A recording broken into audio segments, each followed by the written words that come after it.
Պարոն նախագահ, ինչպես եք վերաբերվում դուք ընդդիմադիր դաշտի խոշորացմանը, քանի որ ակնհայտ է, որ ազգային ժողովը 3-4 ուժից ավելի չի անցնելու եւ այսպես չեք կարծում, որ միավորմամբ է հնարավոր հաղթել Նիկոլ Փաշինյանի նրա իշխանությանը։ Ես չեմ կարող ասել այսօր, որ ազգային ժողովում դուք նկատի ունեք նոր ընտրվելիք ազգային ժողովում 3-4 ընդդիմադիր ուժեր կլինեն, կարծում եմ գոնե այսօրվա պայմաններում ես տեսնում եմ առնվազն մի 4 ընդդիմադիր հայացքներ ունեցող ուժեր, որոնք հնարավորություն ունեն լինել ազգային ժողովում։ Որոնք են այդ ուժերը։ Եկեք Պարոն Քոչարյանը շեշտել է, պարոն Սարգսյան, ցանկալի է, որ դուք էլ շեշտեք։ Դուք ոնց որ առաջի անգամ եք գալիս այստեղ հարցազրույց, ես խնդրել եմ, որ պարոն Քոչարյանը ինձ հարցեր չտաք։ Մենք չենք կարող ձեզ հարցեր չտալ Հայաստանի երկրորդ նախագահի եւ մեկ այլ ընդդիմադիրի վերաբերյալ, որքան էլ դուք դա ուզում եք, չեք ցանկանում, որքան էլ դուք դա չեք ցանկանում։ Արդյոք դուք համարում եք, որ դուք իրավունքներ ունեք, ես չէ։ Դուք իրավունք ունեք։ Բայց մենք էլ իրավունք ունենք հարցեր հնչեցնելու եւ Ճիշտ է, ես էլ իրավունք ունեմ հարցերին կամ չպատասխանելու կամ խուսափելու։ Ներողություն 26 թվականի ընտրությունների հետ կապված արդեն 1 տասնյակից ավել կուսակցություններ կամ չգիտեմ դաշինքներ ցանկություն են հայտնել մասնակցելու 26 թվականի ընտրություններին։ Դուք դեռևս Հայաստանի Հանրապետական կուսակցությունը, այսպես ասած, որոշում չունեք։ Արդյոք վերանայել եք կամ կարող եք պատասխանել այդ հարցին, մասնակցելու եք թե ոչ։ Ոչ, մենք մեր որոշումը չենք վերանայել։ Մենք այսօր նախապատվությունը տալիս ենք իմպիչմենտին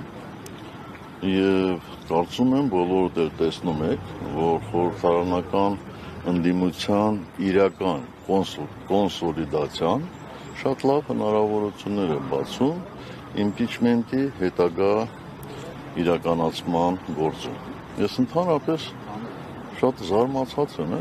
այն մարդկանց վրա, հատկապես այն քաղաքական ուժերի, ովքեր փորձում են իմպիչմենտը հակադրել ընտրությունների։ Բայց ինչպես կարելի է հակադրել։ Դրանք երկուսն էլ սահմանադրական, չասեմ միջոցառումներ, ամենայն դեպս սահմանադրական դրույթներ են։ Այսպես թե այնպես ընտրությունները կայանալու են։ Եվ սահմանադրությունը հստակ ընդգծում է, որ իմպիչմենտը ճգնաժամային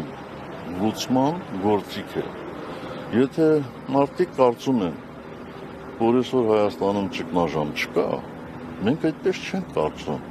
Եվ մենք համարում ենք, որ օր առաջ սրանց իշխանություններից հեռացնելը միայն ու միայն Հայաստանին օգուտ է։ Այնպես որ կգա ժամանակը, մենք մեր կարծիքի կհայտնենք։ Պարոն Սարգսյան, դուք Նիկոլ Փաշինյանին չեք ճանաչում, երբ որ ընդդիմադիր գործիչ էր, երբ իրեն 2018 թվականին իշխանություն տվեցիք։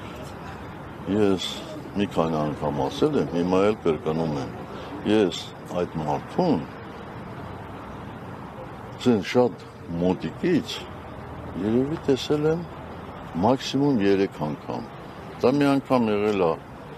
93-ի վերջ, 94-ի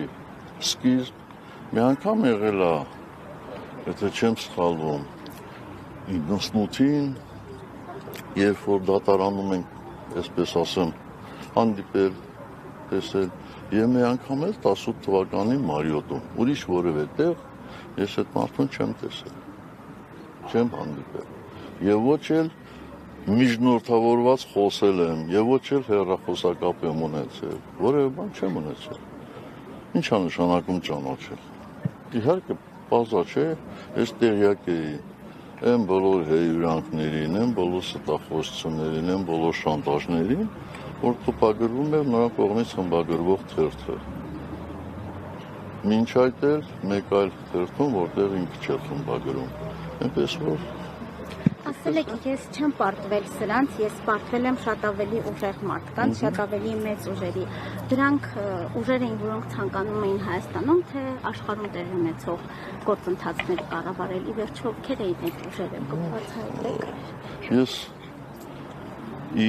գիտություն ձեզ հայտնել եմ, որ 18 թվականի մասին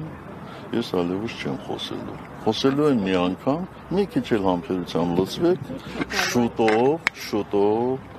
ուղիղ հեռարձակմամբ ձեզ բոլորիդ էլ նաև հնարավորություն է տրվելու հարցեր ուղղելու, շատ հանգիստ կարող եք ուղղել եւ լսել ձեր հարցերի պատասխանները։ Եթերում պարոն նախագահ եկել է, բայի վերջո 7 տարի անցել է ձեր հրաժարականից, անընդհատ ասում եք, որ շուտով կխոսեմ ու չեք։ Անընդհատ չեմ ասում, ես դա ասել եմ ընդամենը անցյալ տարվա։